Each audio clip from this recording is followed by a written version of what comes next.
Alors, donc quand j'ai compris qu'il fallait absolument que j'aie une maison d'édition pour espérer être un jour physiquement dans les rayons des voilà, des grandes enseignes, des supermarchés et cetera, je me suis dit qu'il fallait absolument que je trouve une maison d'édition. Donc je suis revenue un petit peu à mes premières amours, quand j'avais essayé de postuler pour être prise par des maisons d'édition. Je ne suis pas revenue vers ces maisons-là, hein, qui avaient donc décliné, mon manuscrit. Par contre, je me suis rendue sur internet et puis j'ai mis, maison d'édition, soumettre un manuscrit et là, il y a plein de maisons d'édition qui sortent aussitôt, auxquelles j'ai pas trop prêté attention d'ailleurs au départ. J'ai pas vraiment étudié, j'ai un petit peu fait un travail, je dirais, de, comme un petit peu comme un train lancé à toute vitesse, allez, je me l'ai fait, je fais le plus de maisons d'édition possible, j'en fais au moins une dizaine, une quinzaine et je me lance. Donc j'ai pas trop étudié les maisons d'édition proposées, j'ai juste regardé vite fait leur style, juste pour vérifier que ça pouvait coller avec mon roman.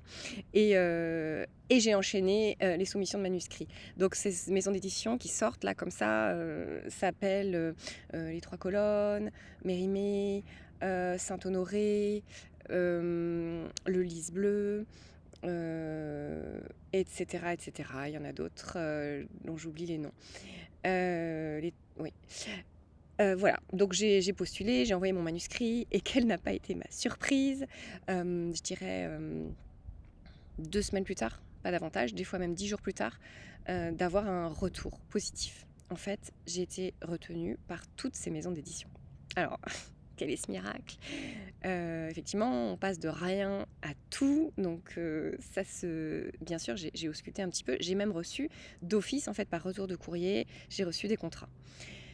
OK, et c'est là que je vais mettre le doigt du coup sur la grande différence entre les maisons d'édition à compte d'auteur et les maisons d'édition à compte d'éditeur.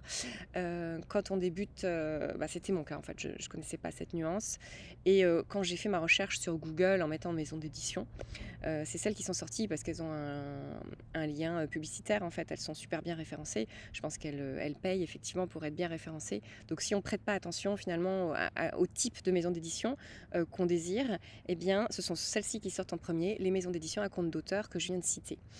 Et ça n'a rien à voir avec une maison d'édition à compte d'éditeur. Et ça, là, je l'ai découvert. À ce moment-là, j'ai vraiment étudié le principe.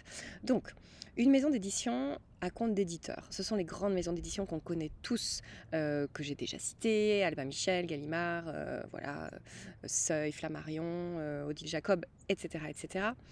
Bien, ces maisons d'édition, quand elles trouvent un manuscrit qui leur convient et qu'elles le valident, elles offrent tout à l'auteur. L'auteur ne sort pas un seul centime et donc quelque part, elles s'engagent. Ça montre finalement leur engagement bien au-delà de tout, puisqu'en fait, elles misent sur quelqu'un. Au départ, elles misent sur quelqu'un à fond perdu, je dirais. Donc tout leur job va consister bien sûr forcément à faire de la publicité. Elles croient en ce bouquin, elles croient d'autant plus en ce bouquin qu'elles l'ont choisi et qu'elles ne demandent rien à l'auteur. Donc ça va vraiment être de leur part un vrai travail d'éditeur. Alors non seulement donc d'imprimer ce livre, ça c'est une chose, mais d'en faire toute la publicité. Et finalement, elles ne vont rentrer dans leurs frais qu'à partir du moment où ce livre sera vendu. Donc bien sûr, il y a un énorme poids sur leurs épaules et un engagement nécessaire de leur part dans la publicité, dans la promotion du livre. C'est obligatoire finalement. Si elles ne font pas ça, elles ne rentreront jamais dans leurs frais d'impression. Donc une maison d'édition à compte d'éditeur, quand vous avez un oui, c'est vrai que c'est le jackpot parce que on sait que elle est obligée de s'engager pour nous promouvoir, qu'elle va tout faire pour que le livre soit vendu, au même titre que si c'était elle-même. Donc on a cette certitude. La maison d'édition à compte d'auteur, ça n'a rien à voir. C'est bien qu'elles existent, je ne suis pas en train forcément de taper sur ces maisons d'édition, il faut juste bien connaître la différence avant de s'y lancer. La maison d'édition à compte d'auteur, elle peut servir je dirais un petit peu en succès d'année, en roue de secours, si vraiment on a été refusé par toutes les maisons d'édition classiques, je dirais, donc à compte d'éditeur. Parce que ça permet quand même d'être édité, ça permet quand même d'avoir un livre sonnant et trébuchant, et ça permet surtout d'avoir un diffuseur. Parce que les maisons d'édition à compte d'auteur ont le diffuseur, le fameux diffuseur dont j'ai parlé dans la vidéo précédente, la numéro 6, qui permet donc d'accéder à toutes les grandes enseignes, toutes les grandes librairies. Donc, Quelle est la différence avec la maison d'édition à compte d'éditeur? Eh bien, pour celles qui sont à compte d'auteur, en fait, elles envoient directement un contrat et elles demandent à l'auteur de participer à l'édition de son livre. Alors moi, j'avais en gros sur les contrats, si je veux faire quelque chose d'assez général, j'avais une participation demandée entre 800 et 3000 euros pour un engagement de leur part en moyenne à imprimer 300 exemplaires. Ok, donc j'ai fait un petit calcul rapide. Effectivement, à partir du moment où on rentre dans ce contrat, qu'on le signe et qu'on envoie, parce qu'après tout, on peut se dire, bon, ok, je vais payer, allez, mettons 2000 euros, un contrat moyen, 1500, 2000 euros. Derrière, je vais avoir une impression, je vais avoir un diffuseur et je vais être dans les rayons des grands magasins et ainsi de suite. Alors, voilà, toute la question est là. Quel job fournissent-ils en aval du contrat? Ça, c'est vraiment une question que je me pose. Donc, pour l'instant, moi, j'ai pas souscrit à leur contrat. Donc, j'ai pas la réponse. Mais si on fait le calcul rapide, l'argent qu'ils nous demandent, entre 800 et 3000 euros, bien sûr, la marge est différente selon le contrat, hein, on comprend bien, eh bien, suffira à assumer les frais d'impression des 300 exemplaires avec un bénéfice. Dès 800 euros, on peut estimer qu'il va y avoir un bénéfice pour la maison d'édition. Donc, ça signifie que finalement, sans rien faire au niveau promotionnel derrière du bouquin, ils vont gagner de l'argent, ces maisons d'édition vont gagner de l'argent rien qu'à la signature du contrat, avec l'argent qu'on leur donnera nous. Bon, derrière, ok, ils impriment les 300 livres. Alors maintenant, la question est la suivante. Qu'est-ce qu'ils font de ces 300 livres? Moi j'ai tout entendu. J'ai participé à des salons du livre et il y a des gens... Donc ça, je mets ça vraiment avec des pincettes. Je mets ça pour être transparente, pour tout dire, tout ce à quoi on peut penser. Tout est son contraire, en fait. Mais voilà, j'ai entendu des gens qui m'ont témoigné que voilà, ils avaient travaillé dans ce genre de maison d'édition, que ça leur faisait mal au cœur parce que il y avait des cartons entiers de livres. Alors certes, les maisons d'édition sont obligées, hein, elles impriment les 300 exemplaires en question, mais les cartons entiers restaient dans les dans les locaux de la maison d'édition à compte d'auteur et n'en franchissaient jamais le seuil, qu'il n'y avait pas d'effort du tout fait sur le marketing et que finalement, voilà, sur ce simple contrat, elles gagnaient un petit peu de sous et finalement, en multipliant le nombre d'auteurs, déjà la maison d'édition avait des revenus. On comprend bien, sans faire aucun effort de promotion. Alors bien sûr, on peut imaginer aussi que si le livre marche, ça fait exploser la maison d'édition, ça va lui permettre de gagner beaucoup, beaucoup plus. Je ne dis pas que le but de ces maisons est nécessairement de garder les livres des auteurs dans leur carton, bien sûr que non. Effectivement, si ce livre a un succès important derrière, c'est tout bénéfice pour eux. Mais là, ça va dépendre du sérieux de chacune, de son engagement. Je ne sais pas, j'ai pas le recul.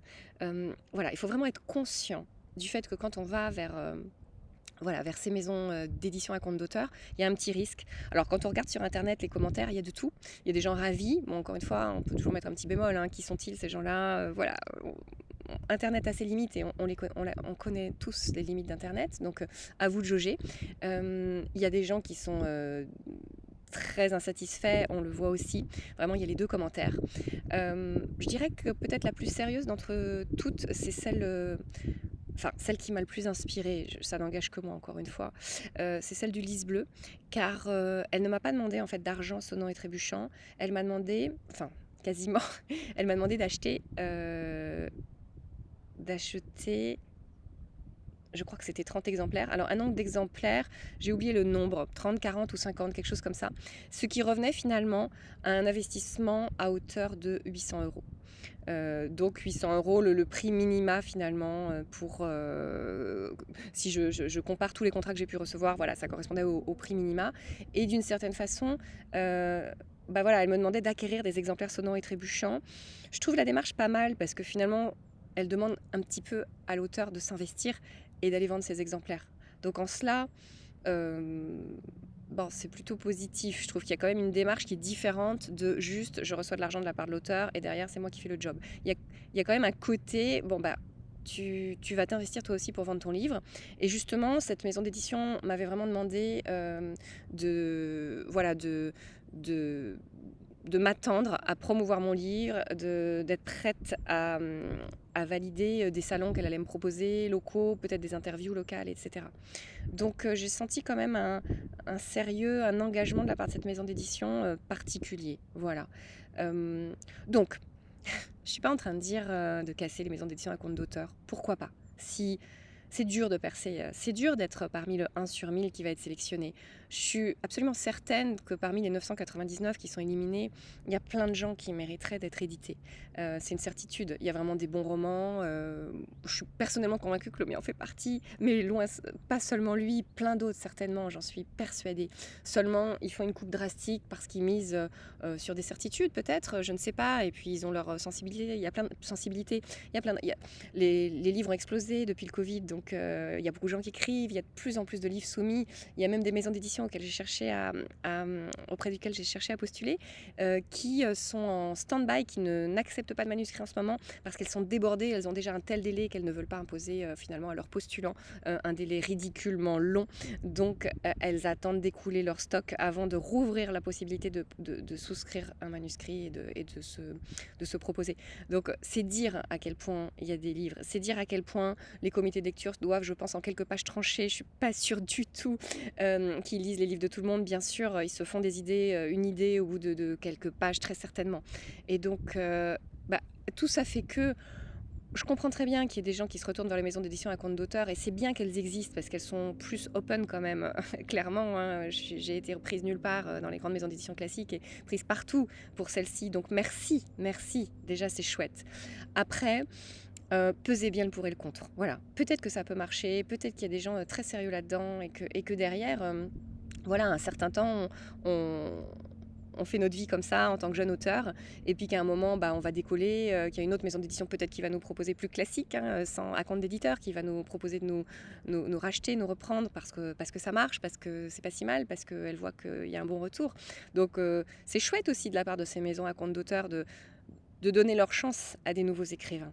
Voilà, donc c'est pas tout négatif, mais soyez vigilants, choisissez-la bien et voyez, voilà, ouais, essayez de vraiment recouper tous les arguments possibles pour bien la choisir et avoir une sorte de certitude sur leur engagement derrière. Voilà, c'est la seule chose moi qui me fait un peu peur, c'est l'engagement réel de ces maisons pour nous promouvoir, parce qu'en gros c'est ça qu'on attend d'eux.